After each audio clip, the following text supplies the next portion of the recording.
En 1895, en enero de ese año, cuando se produce el levantamiento armado de los liberales radicales contra Caro, contra la regeneración, contra todo lo que dejó Núñez de autoritarismo estampado en la Constitución de 1886 y contra los fraudes electorales, que estos fueron los factores que levantaron el ánimo belicoso de los liberales radicales acorralados por la concentración del poder excesivo. El plan no era propiamente desatar una guerra civil, era dar un golpe de mano muy contundente, secuestrando al presidente Miguel Antonio Caro, secuestrando varios ministros y atacando coetáneamente al mediodía los cuarteles o guarniciones militares con ejércitos que desde varios municipios se movilizarían y se encontrarían en el puente del Común. Ejércitos liberales programados que venían de los municipios de Tocancipá, Sesquilé, Sopó, Suezca, Guamesa y de Zipaquirá. Pero falló la coordinación y además, porque ya se utilizaba el telégrafo, había sido interceptado un mensaje que por la comunicación del telegrafista alertó a Miguel Antonio Caro y los conspiradores, los rebeldes,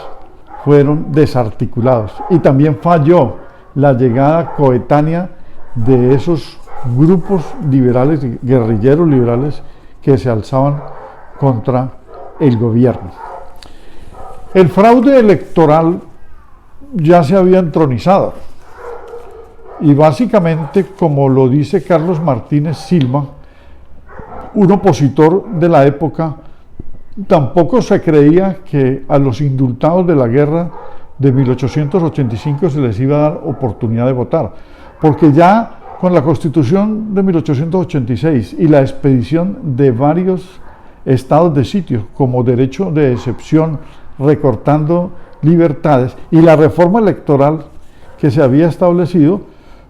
pues se hacía muy difícil que los liberales pudiesen llegar al Congreso. En efecto, solamente llegaron 2 senadores, entre ellos Rafael Uribe.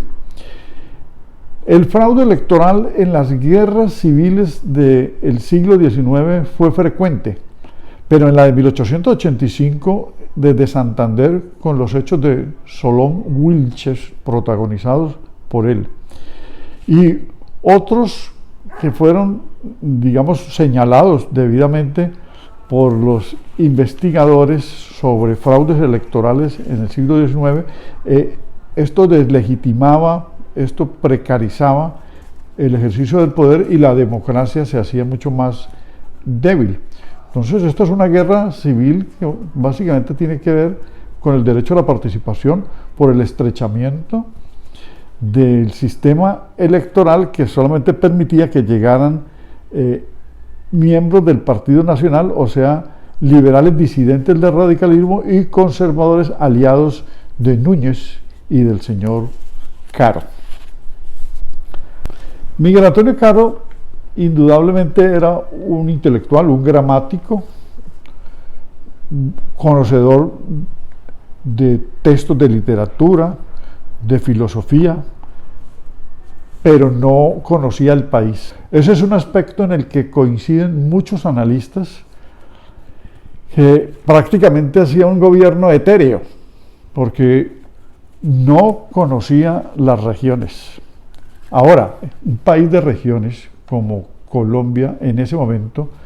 ya centralizada, seguía funcionando con la estructura regional de la época de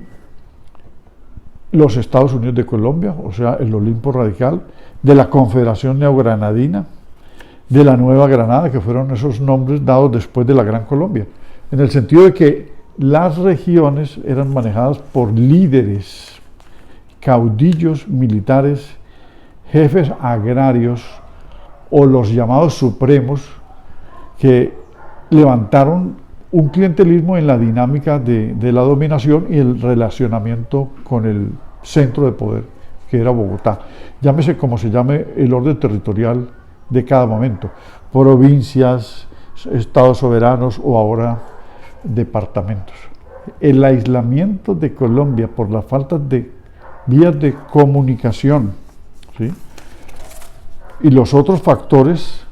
hicieron que los jefes regionales fueran muy fuertes y por lo tanto el presidente de la Unión ni la clase política tenían un poder hegemónico total, tenían que apoyarse entonces en los caudillos agrarios. Y muchos de ellos pues acudieron al fraude electoral, lo que hizo muy volátil a la democracia colombiana de esas fechas. En el siglo XIX todos estos conflictos, estas 8 guerras civiles que hemos visualizado,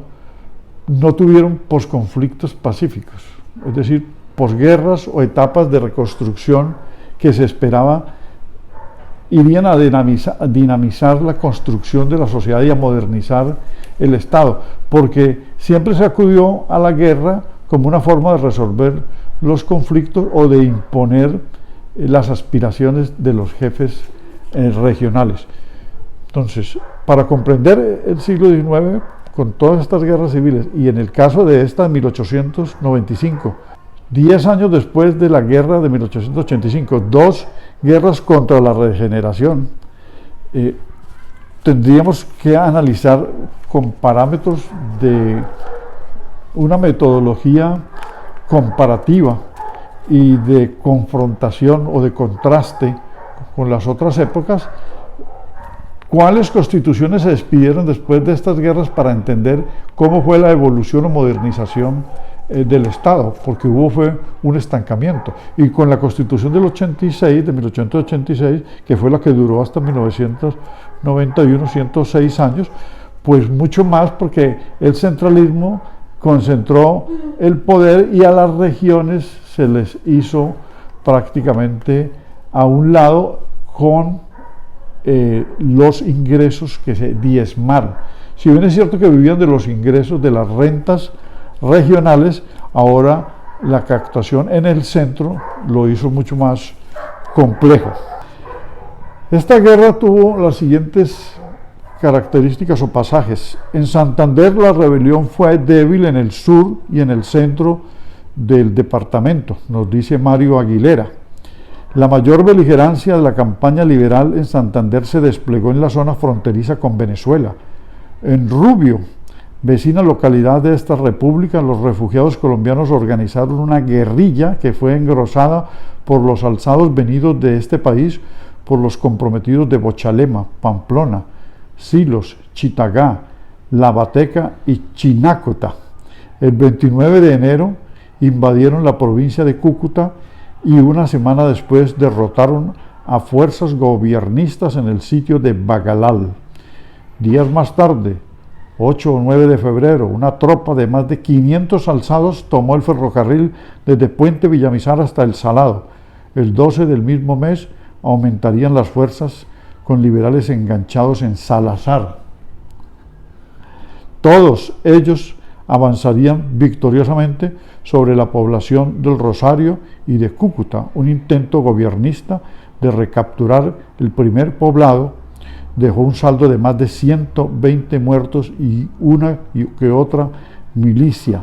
La oscura muerte de uno de los jefes notables del liberalismo, el doctor Ezequiel Cuartas, apresado en el Rosario, generó una serie de represalias como saqueos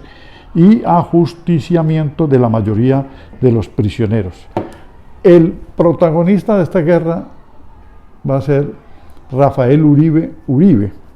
hermano de Heraclio Uribe, fundador de Sevilla Valle. Rafael Uribe ya había participado en la guerra de 1885 y en la de 1876, pero aquí el protagonismo lo va a tener como en la siguiente guerra de los 1000 Díaz, un intelectual, un abogado, un escritor, un pensador, un reformador del Partido Liberal que pretendió enfrentarse, y en efecto lo hizo, a todos los miembros de la Regeneración. Y el triunfador va a ser el militar de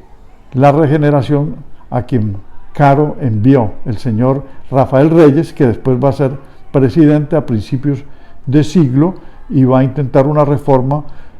que va a ser la de 1909.